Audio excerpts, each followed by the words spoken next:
All right, Chukwudi Abuja is right here with us this morning. Chukwudi, good to see you. How are you doing? Very well. Did you hear how she introduced? This is Good Morning Nigeria, and this is Friday's edition. She didn't say it. She jubilated it. TGIF was working in her. I know.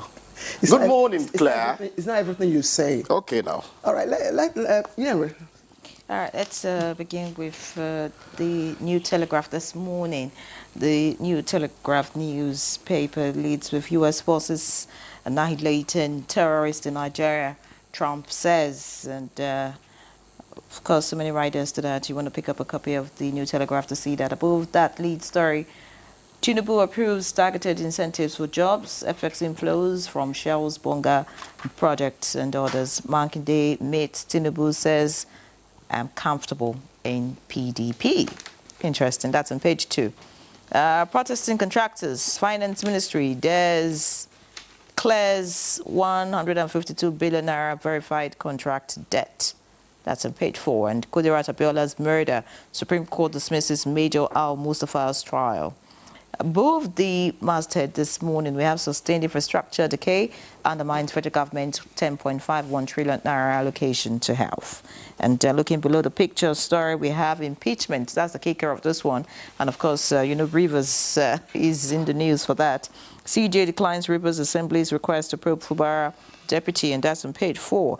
Just beside that, hunger crisis. That's the kicker. WFP to cut food aid to 1 million Nigerians as funds dry up. Interesting. And finally, in the green strip at the bottom of the New Telegraph, link between smoking and depression confirmed. That's according to a study. You want to see that to make an interesting read, of course. Let's see the blueprint now. The blueprint, of course, also leads to the Nigeria-US military partnership yielding operational fruits. That's according to the NSC and Idris. Away from that, we have here, we've made huge progress in 26 years about democracy. That's according to Saraki. People's voice must truly count, according to Oba Ladoja. Developmental demons being addressed, according to the presidency. All right, let's move away from the demons affecting development in Nigeria. We have bandits for Katsina villages, kill 8, injure 11. That's on page 11. And murder, that's the kicker of this. Governor Yusuf promises speedy trial, signing of death warrants, and that's on page 13. Of course, the story on Kudirat Abiola's murder and dismissal of case against Al-Mustafa is also right here. And I'll just read the last headline above the masthead. It says, Makinde Mutfwang meets Tinubu at Aso Rock. All right, Claire. Okay, let's take the Guardian. The Guardian is leading with poor services, high cost, easy drug access, fuel addiction crisis. And I particularly, Chukwudi, like the infographic display of what happens. And the caption there says, Nigeria's drug crisis may relieve more than the pain. I mean, drugs may relieve more than the pain, and it's quite explicit there. And I think this is what we're talking about when we tell stories, using infographics. I mean, you get it clearly, and faster than you're reading it. Yes. Yes, you want to speak to that quickly? No, well, speak to it in terms of what graphics does to your story. You remember there was one I always mentioned on TV. The ASU FG crisis didn't start today. We are happy they are coming to a closure now. But I remember I always talked about one caption. It was Larowe Wise in those days. FG, please don't. ASU, we will. Can you see how it captured everything? FG said, please don't go on strike again. ASU, we will. That's what infographics does. And if you employ them well, I tell you, you don't need to speak many words. All right, there's so much. Have a point. Thank you. There's so much about crisis and all that, politics. But the one that I would like you to probably break down for us is the one in Ekiti State going on. It says political parties to pay 60 million. That's the 12 political parties in Ekiti State are to pay 5 million naira each for signage adverts across the states. So I'm wondering what you adverts across the state. Yes. Oh, okay. Plus, there are billboard, yes. So for each one you pay 5 million. Okay. Oh, billboards? Yes. I thought they were coming on TV. No. And I was almost celebrating. No. Because we need money to run the TV stations, But it's okay. Outdoors does cost money.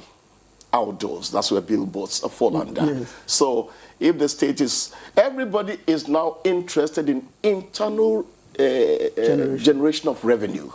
So it's not out of place. But while you place these prices, we warn you not to price yourself out of your own market. I'm not sure that my MBA turned out fine, but I caught that in marketing. You're looking at it from the economy aspect. Everything is economy now. But we are looking at it from the political aspect. I mean, what do you make of the move? Is it to check? Is it to instill discipline in terms of how, you know, this campaign billboards are erected? Or is it to sort of... is it not the state governments that are asking, the advert companies that are charging it? Yes, is it the political parties? The Ekiti State Signage Advertisement Agency. That's what I'm saying. Yes. It's money they're looking for. And when you look for money from politicians, you get it. Because they want to get what they're looking for. This is a seasonal thing. If they don't make it now, they are hardly to make it after the results have been announced. So don't be surprised. But at the end of the day, what we want is the people who are coming in, how much are they going to tend to the needs of the people? And how many of the other political parties can afford 5 million?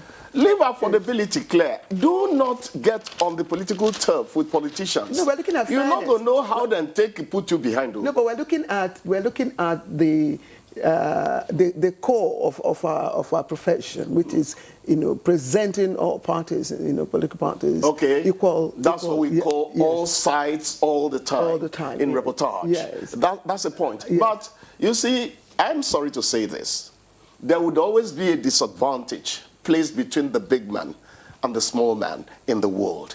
It is inevitable. There are perks that are available to those whose pockets are deep, which of course the likes of civil servants are not going to afford. So I don't know how you're going to wipe off that disparity. It's come to stay. It's a reality in life. Yes. Okay. Henry, do you have... All right, talking about high cost, we hope that the cost of airfares will not go up. There's this headline about apprehension about pilots, 50% pay rise demand. And it looks like all of that will be, you know, transferred to the passengers. The airline stakeholders differ on ticket price hike. So, I mean, while we're talking about... I have not recovered fully from using, you know, dilapidated roads on my way from Abuja to Iseluku. So you won't cause problem again. What did we call the airfares in December? Witchcraft in the air. Oh, terrorism in the air. If anybody's thinking about adding more to it, yeah. Well, let them price themselves out of their market. Oh, well, There's a limit to what you can ask. The argument is that pilots are not being paid compared to their counterparts in other parts of the world. So in a bid to increase that, of course, that burden will be, you know, passed on to the passengers. I don't know whether this argument about, you know, something like aviation being a national product, there's nothing like domesticating it and all that, because that's what they're telling you there. The point is, can the economy sustain it? Demand and supply would eventually be the final arbiter. So whatever they do, let them base it on demand and supply. My MBA had a problem somewhere, but I told a professor now one day that price is the meeting point of demand and supply, and everybody clapped in class, even though I didn't quite understand what I was saying. But the truth is that demand and supply would eventually be the final arbiter of whatever anyone does in the marketplace. So be careful. There are other stories, like what's happening in Port Harcourt. Rivers CJ declines to constitute proponent against Fubara, and this has been an ongoing debate, you know, across all social media platforms. Constitutional lawyers are telling us one thing. I saw it and I said maybe the CJ is subtly telling them why it's going to be mission impossible. That's what I think. But some constitutional lawyers are saying, look, it's going against the provision of the Constitution with regards to the processes of impeachment. Yes, and that once the processes are seen to have been complied with, you know, I mean, the court has no jurisdiction. That's what you think. the CJ still has the final say about you getting to the next stage. Claire, leave politics alone. Talking about living politics, have you seen the new song that is trending about Port Harcourt and the drama in Port Harcourt? You need to what see drama that. is I think it's here that you should tell to me politics alone, not to me. You won't drag me into that. Oh, now they find who go put for trouble. That's nice. I go short. I don't still come get sense. Look at them. Take it. All right. Many thanks, Chukudi. Enjoy your weekend. You too. That's always making me happy. All right. Let's take a short break. Don't forget, we are talking about procurement and whether or not they can be professionalized. I don't know what that means, but we'll be having guests to talk about it, and you will, of course, have the chance to participate.